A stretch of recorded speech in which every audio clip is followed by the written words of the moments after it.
Well, let's get started with our briefing. It's 3 o'clock, and we are continuing our daily briefing for SBAM members for small businesses all across the state. I'm Rob Fowler, the CEO of SBAM, and I'm joined by Brian Calley, our president. Our commitment really has been to try to just keep on top of things going on as it relates to, and bring it to you every single day. We know that small business owners don't take weekends off, and particularly not in a time like this. So we felt it was super important for us to just continue to gather information and bring it to you. So this is the weekend edition of the SBAM Daily Brief. Brian, you've been pretty busy, just trying to keep track of what's going on, and certainly in a conversation with the broader business community earlier today. Yeah, there's a lot happening. Things are moving really fast, and as testing has ramped up, it's given a much more clear indication of what just the overall size of the outbreak is. And it's something that we're gonna that we know that there are additional changes that are coming.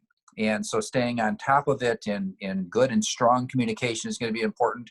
It's also going to be important that even when there are decisions that come out that maybe that we or our viewers don't like, it's going to be important that we do carry a message of compliance. Okay, so we can, after the fact, look at what could have done better, but that's an important point to think, because we're going to talk a little bit about some of the concerns that we have with what some other states have done, and some things that should be done differently as we respond to react to our own situation here in Michigan, different than what other states have done. But nevertheless, when these decisions are made and they're coming down from the public officials, we really don't have any choice but to trust. We should trust that they are operating under the information that they have available to them at the time. They're making the best decisions that they can possibly make. And so I think we need to, as an agent, for us as an association, and also for our members, that we need to do our best to comply. You know, I think one of the things that times like these, an association really serves a vital purpose, and that is to speak with one voice for its members. And I think you have been doing a really terrific job on behalf of small businesses in Michigan. We watch what's happening in other states. You just alluded to this, that some other states are slightly ahead of us. I think the advantage for us is that we can learn from them what went right and what went wrong. This issue of a statewide shelter in place or a statewide business closure is certainly something that is concerning to us and to our members. We're hearing from our members all over the place about what that would do to their business, but to their ability to help in the effort. Yesterday, we issued a statement. Would you just talk about what caused us to do that and what we're hoping to gain by it, and what it was? Yeah, so we know that there's going to be additional restrictions coming down. I mean, that is inevitable. So that's, to us, it's just a matter of what they are.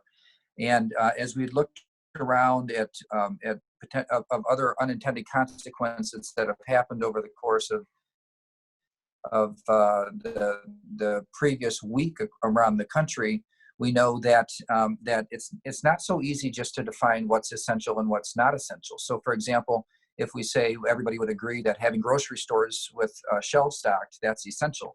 But what's a little bit harder to figure out is what the hundreds of different economic activities, maybe thousands of different economic activities that have to happen around that whole system in order to make sure that there isn't a disruption in keeping the shelves stocked. And so how well can government anticipate what all of those things are, and then make sure that they're not disrupted inadvertently by an order? Because of course there would never be an intentional disruption. We would never suggest that. But it's just a matter of making sure that we don't have unintended consequences that jeopardize the healthcare response. So I gave the example of grocery stores, but also take, for example, even hospitals. Everybody agrees that hospitals are are at the top of the list in terms of essential. But a lot of times they have payroll companies that process the payroll for the people that are working there. So everybody that the hospital uses to handle their accounting and payroll, well, now by extension, they become essential as well. And anticipating or having a system where you ahead of time are able to very efficiently and completely identify the entire supply chain that is required in order to make essential things happen. That's the part that we're concerned that a broad order that looks that looks like some of what the earlier orders around the country have come out. They didn't really think through this, and so they've had to go back and amend and add things, and it creates a lot of confusion and chaos. So that's really where we're at. Where we're advocating is we know that additional restrictions are going to have to be made. And to the extent that they are made, we put out a statement just asking that it basically that it not look like that it not look like California, because they have had a lot of issues and a lot of problems with the way that they approached it. Recognizing there'll be unintended consequences is important, but even administratively, I'll just give you one example. Administratively, if you were to say, okay, Kroger stores and Meijer and grocery stores and Spartan stores are essential, and so they can stay open, rather than making them go back to a government agency and get sort of a permit or permission to get their suppliers approved. Well, maybe designate them to approve their own suppliers. Like, they know what is required for their business to provide food to our people.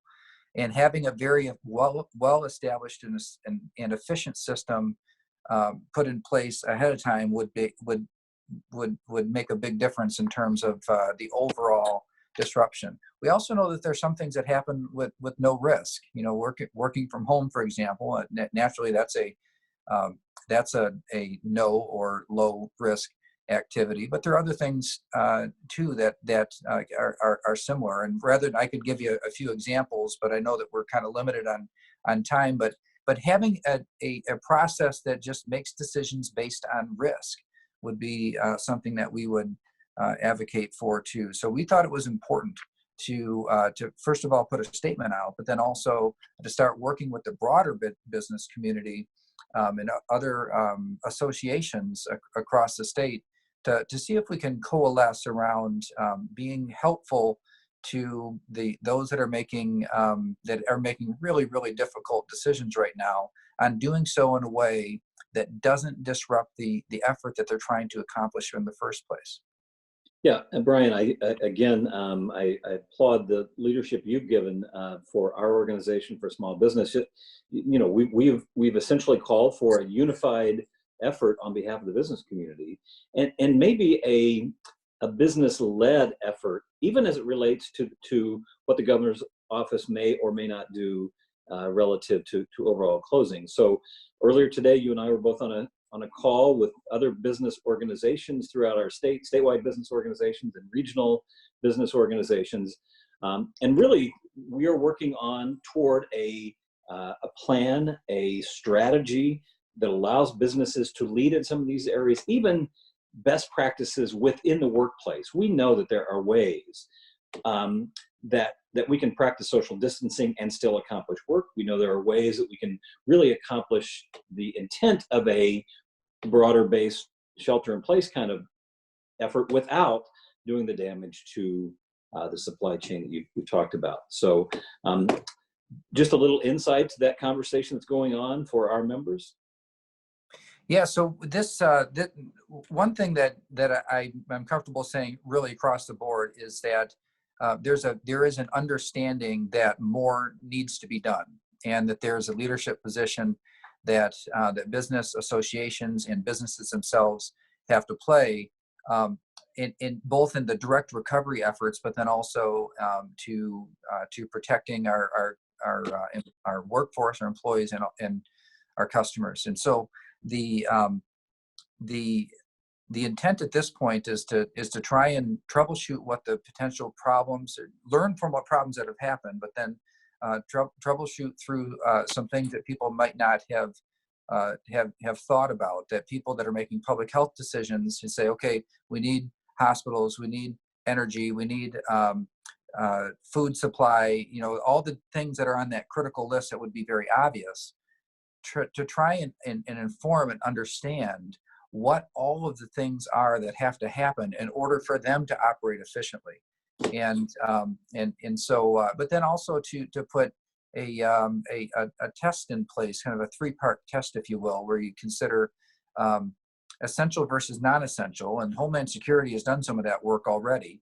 But then beyond that, it's no or low risk versus high risk. So this is another thing. And then there's some things that are interruptible and other things that are not as interruptible. And so to have all of those standards in place, and maybe, who knows, maybe even have a requirement that you can say, okay, my business, whatever it is that I'm doing, here's why it's essential, or here's why it's no or low risk, and here's why it is it's interruptible or not interruptible, and to essentially certify that or report in, to have some accountability on it, so that we want everybody to follow the rules to be home as much as possible. That's why at SBAM so many people are working from home, and that we have goodness here, yeah.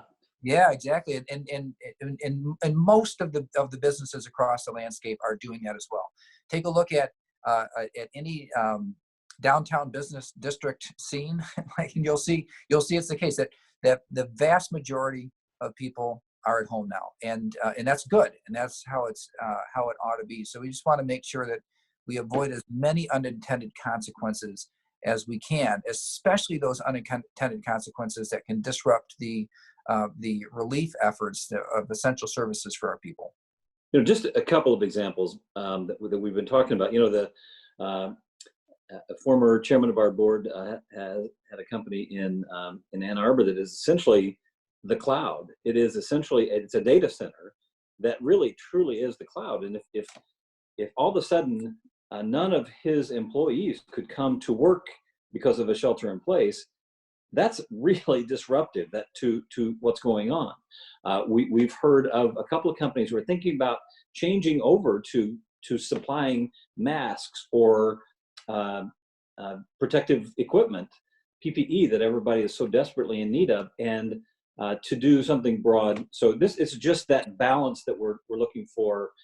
Our voice has been, absolutely, we support the effort to flatten the curve here, but we also have to have balance in a way that allows businesses to continue to operate in order to affect that. So you've been right in the middle of that whole conversation. And again, I think the small business community is well served by you doing that. Yesterday late, there was a new executive order that came out, and just want to make sure our members know about that. Yeah, a couple of things to know about the order that came out. And this is Executive Order 20, and so this is it's further closure orders. Basically, there are those that are considered non-essential personal care services. So it includes hair, nail, and tanning salons, massage, spa, tattoo, body art, piercing services, and similar services to those that are ordered closed, much like sit-down dining was before, and libraries and things. So this gets added to that list. But the other thing is that the closure overall for all of those businesses on the original one and the current one is extended until April 13th. By the way, that is one of the things that I think it might be too early to ask for, but in terms of we want the people that are responsible for the government response to start thinking about and consider communicating is what some of the expectations are, and what are the measuring sticks for life to get back to normal. So we know that things, that cases and things are still going to go up, especially with as much testing is happening now. A lot more today than there was a week ago. I think I read somewhere they're up to about 1,000 a day. So as current cases, more of them are identified. We know that the numbers are going to rise, but what are the signs? What are the measures to where that would send a signal to the greater population that, okay, the curve has been flattened, and here are the benchmarks that we're looking for before kids can get back to school and business can get opened. And as much as I know everybody's being patient, it might be too early for them to determine that. But it's one of the things that um, we know that there's people are very anxious to know, and so we just want to have it on the table for them to, as soon as they start thinking that way, the more transparent they can be with that, the better. Well, I think for business planning purposes, anyone can solve, can navigate and work through a situation of a business closure for a day. Everybody does it on Christmas Day. Everybody, if you know it's coming and if you know how long it's going to last, but that's the great challenge here is the uncertainty. So I agree that part of our message has to be, tell us when it might be over, or what are the circumstances under which it will finish, because it can't be indefinite. Businesses hate uncertainty, and that certainly has to be a piece of it, is tell us when or the circumstances under which we get back to business as normal. Yeah, I know because I've worked inside of emergency operations centers before, and so they're always running scenarios, and they do have they would already have kind of some benchmarks in mind. They would have some predictions, maybe here's our worst case scenario, here's our best case scenario. It's understandable why they don't openly just communicate those things, because there's a wide range of unknowns still. But still, letting us know at least the benchmarks or the measures that are most important to getting back. That's part of what we're that we're asking for, or very anxious to get some feedback on, as they know more, to just share more. So thank you, Brian. We also said we're going to do a little bit of a recap of this week, and let me just kind of walk you through how some of the high points, some of the big things, and honestly, I think you would see on our website that FAQs and the documents would tend to follow this, the sort of one added to the next, that really the past week would represent. We started these daily briefings on Monday with our leadership council and Tuesday with the broader small business organization. When I look back to Tuesday, at that point, the Friday before, the House had passed legislation, but it wasn't passed by the Senate, and so everybody was trying to figure out what it could mean, but it wasn't yet law. And so our message was, we'll keep you up to date on when it becomes law and what it means. In the meantime, early in the week, the SBA, the president announced through executive order, and the SBA moved something called the Economic Injury Disaster Loans, made them available by Wednesday. They became available in Michigan, or Michigan became eligible for that. That's no more than 4% interest for up to 30 years for a maximum $2 million. Really, obviously a low interest patient loan to help companies get through this. We reported as the week went along that the SBA was a little bit overwhelmed with response. I think their website is still running slowly as a result of lots and lots of demand for these loans. But that's there, and information is on our website. We also began to talk about the executive orders that were being introduced. The first one was the business closures of restaurants and bars, at least in restaurant dining. There was a kind of a parallel executive order with that for unemployment insurance for those companies impacted. And it made it available more broadly for 26 weeks rather than 20. It actually created some new categories of eligibility, meaning those people who were home with their children in those affected industries, and it allowed that the negative experience wouldn't come back on the employer. So good stuff coming out early in the week. There was one on price gouging that you talked about that really, for some of our members, they got to pay attention to this one. The basic rule of thumb is if you're if your prices go up by more than 20%, it may be a red flag, and the Attorney General is going to be doing the policing of this. On Wednesday, we reported again on the Families First Coronavirus Support Act, what was happening there. Wednesday night, that actually passed. And so by Thursday, we had a chance to take a look at it and understand what it means. But for those who haven't really digested it yet, it means starting April 2nd, you will be required, if you have under 500 employees, all the way down to one, 2 weeks of paid sick leave to your employees who are affected by the coronavirus, and up to 12 weeks of Family Medical Leave Act. It will be 100% reimbursed for companies in that range, one or under 500, 100% reimbursed by the federal government, but we're not quite sure how that will work. There's a credit.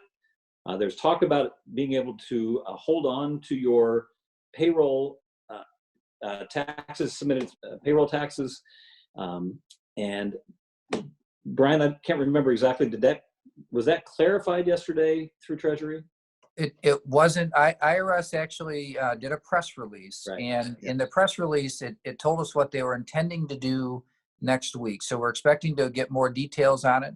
But yeah, the gist of it is that employers should be able to keep their withholding taxes that they would normally send to the federal government, net out of that whatever your costs are to comply with the expanded paid sick leave and Family Medical Leave Act requirements. And so the part that we had some question about how it would work is, like, we understand keeping your withholdings, but what if keeping your withholdings is not enough to cover?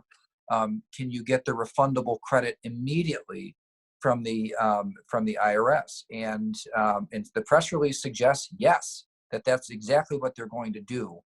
I don't know of any other case where this has happened in the past, so we don't know how operationally how that's going to work. But I must say that we were quite relieved when we saw that that the intention was to provide an immediate cash flow assistance in meeting this new requirement. So we'll obviously on Monday pay attention to what comes out of Treasury and what kind of guidance we anticipate that they'll give us some additional information about front funding this. But at this moment, we don't know exactly what that's going to look like. Also on Friday, there was a new executive order on a moratorium on evictions, actually for renters, homeowners, not for businesses, but an executive order that would affect evictions. Also Friday was an announcement by the Treasury that the tax filing deadline would be moved to July 15th from April 15th. So businesses would have some relief, some additional time for tax filing. And we began to talk about another stimulus package, that there's one in the works. We actually had Jeff Donofrio also on Friday. He gave us a little more detail about how the state is responding in unemployment insurance and how the state is assisting. Also on Wednesday, I forgot to mention this, the Strategic Fund announced a new fund, $20 million to assist businesses through loans and grants for those companies affected specifically by the original close down executive order. And I don't know if now that other executive orders have come along with additional companies, whether they would be eligible for that state program as well. Do you know, Brian? They're going to come out with the program rules and development on April 1st. But the way that they worded the original construction of the proposal, to where they get $10 million in grants and $10 million in loans, they said it was for any business that was ordered to close down by the state. And so these new businesses that were just ordered to close down by the state, on face value anyway, they would appear to qualify. The caveat to that is that they only allocated $20 million. $20 million will be, under the terms that they laid out, will be enough to help about 1,000 to 1,200 companies. And just the original closure order was 117,000 companies. We don't know how many have been added on since then, but that is so that give you a sense. I mean, it's a first step, but I would encourage you don't count on that, because far fewer than 1% of the people impacted by the closures are going to end up getting funded, because it's just not a big enough appropriation. So that's called the Michigan Small Business Relief Program. And again, information on our website. Yesterday's briefing, we had Congressman Bill Huizenga on our briefing. He gave us a little more insight into what is being talked about in Washington, a stimulus package, but really the message is to keep people on payroll, to keep them being paid. And I believe that suggests a role for businesses that I don't know that we've ever even contemplated, which is the government's going to pay us to keep people on payroll, even if we don't have customers coming in, even if we don't have business, but to keep people on payroll.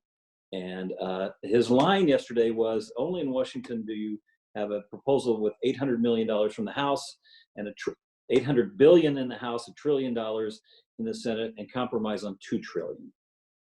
Yeah, so we know that it's going to be a big package. There's some further indications that the Senate is planning on voting tomorrow on something, and have it be in the neighborhood of $2 trillion.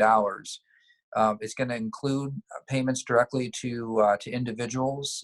Indications are that will top out, in terms of who gets support, top out at $75,000 to maybe $100,000 in income. So for a lot of small business owners with pass-through income, unfortunately, that's going to be a disqualifier for you. Even though your cash flow to your household might be lower than that, or probably is lower than that. The other thing is that the support that comes through from the federal government, they're thinking about, or the talk is about $500 billion of that being earmarked for small business. How is small business defined? Probably the same way that the SBA defines it, 500 employees or fewer. And early indications are that they plan on using the Small Business Administration system, so basically the loan system, to distribute the money, and then forgive and do it as loans, but then forgive the loans if you maintain your payroll. And so for many small businesses, that's going to help them maintain their payroll. Unfortunately, for some, like restaurants, they've already had to close down. And how do we so it's going to be important for us to figure out how do we reconcile that, because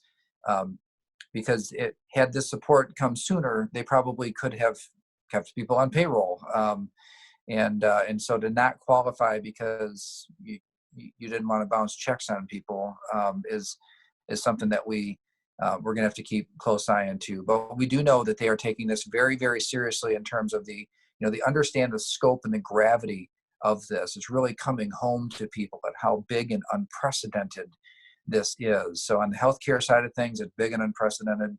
On the kind of overall fallout to just the way that our whole society works and operates, that they're going to go big with their response, and frankly, they need to. Let me ask you a question that came in online. If employees go on paid leave before April 2nd, will those wages be eligible for the credit? I think I know the answer. I sent that question in directly to the Department of Labor, and I have not received a response back yet. There's nothing in the bill that is retroactive, though, to the date that it takes effect, which is April 2nd. So I kind of expect the answer is going to be no, but we don't know that for sure. As of April 2nd, we do know that the paid leave, at least up to $200 a day, 2/3 of the wages up to $200 a day can be reimbursed.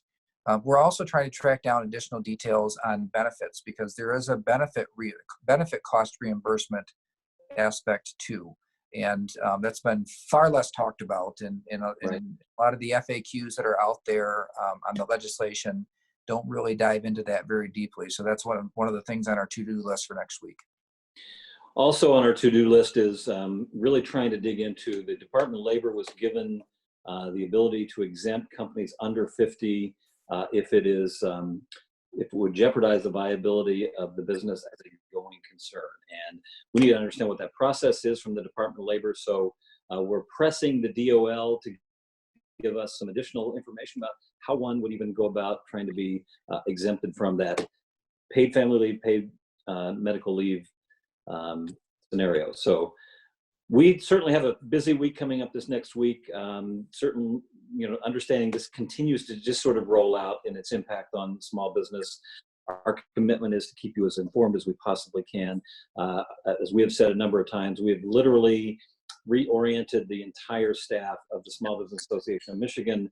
Everybody is gathering information. Everybody is really focused on this daily briefing and keeping our website up to speed on what's the very latest. So our role is to be both a voice, an advocate, and a resource to our members.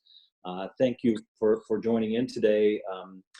We'll be here each day at 3 o'clock during the next week and really until this thing winds down. So thank you for joining us. Remember to wash your hands.